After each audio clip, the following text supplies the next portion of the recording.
Hey there everyone, it's Val and welcome back to Tolkiencraft II's End of the Day Tour, showing the labors of Valentine. I totally messed that up, didn't I? Oh well, I said all the things, just not in the usual order. Alright, well, what have I been doing today? Tearing a lot of things down and building a lot of things. Now, as you may recall, this layer used to go into my storeroom. With all the storage barrels and the AE system all hooked up.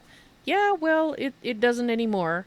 It now goes into what is going to be the dining hall, and as you can see, it is still under construction here. Let me just cover this table. I'm right-clicking with a carpet on it, in case you're wondering how I'm doing that. And in here, we've got the kitchen also under construction. The pantries are pretty much done. I still need to put some additional things on the shelves, but that I am going to do later. So that is the pantry, and over here is the larder, which of course has ice in it to keep things nice and cool, and to chill the wine. You know, the elves like their wine. And a few shelves that I can put a few more things on if I can think of other things to put in here. Right. So, that's what I spent pretty much the vast majority of the stream doing. This here. Now, for the tearing out part, obviously I can't show you the tearing out part except to say it's not here anymore. But, oops, wrong way. I can show you what I did. And that is over here.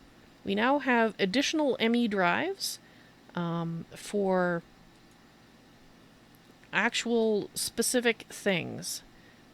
And in case you're wondering how I did that, I will just quickly show you. These are getting pretty empty, which is actually nice.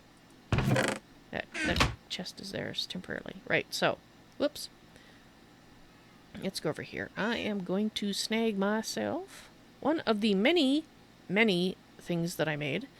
I think a 16K should be no, let's do a 64K for it. You never know how much food you're gonna have. So I have the cell workbench from Applied Energistics, and what you do is you just throw it in there. And now I can put things in it. So you just click and it puts a ghost in there.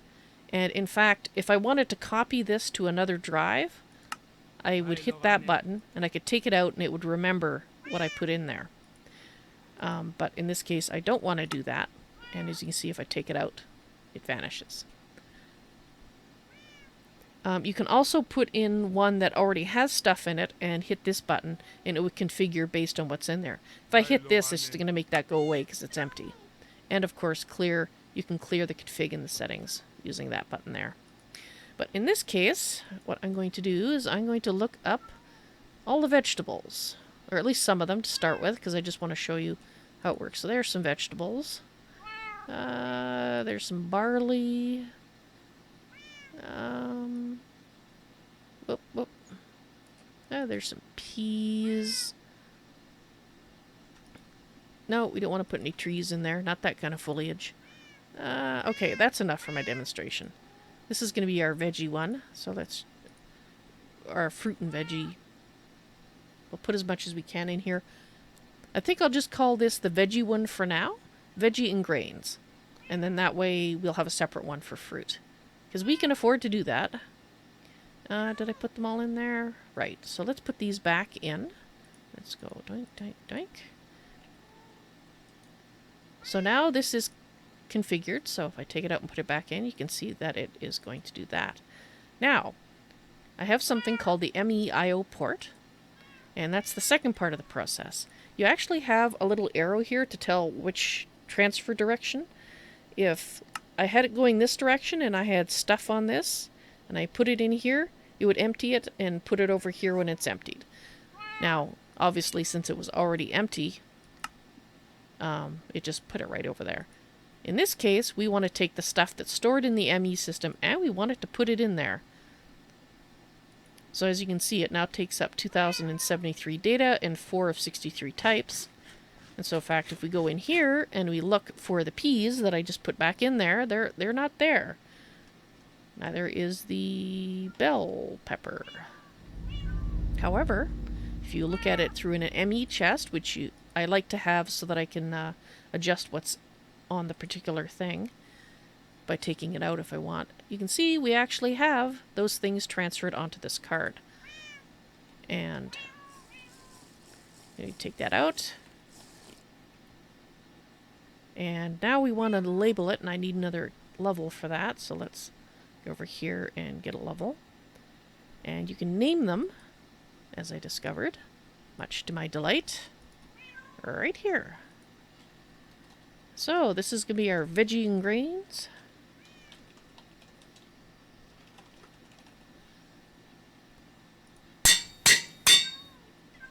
And we'll just go over here and we'll throw it in the ME system. Now, as far as priorities go, I have set these two up with the partitioned storage cells.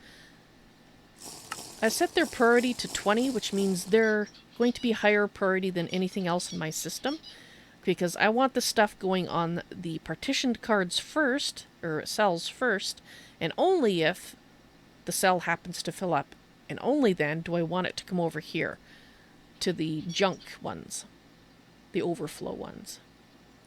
And because of that, the priority on these is 10.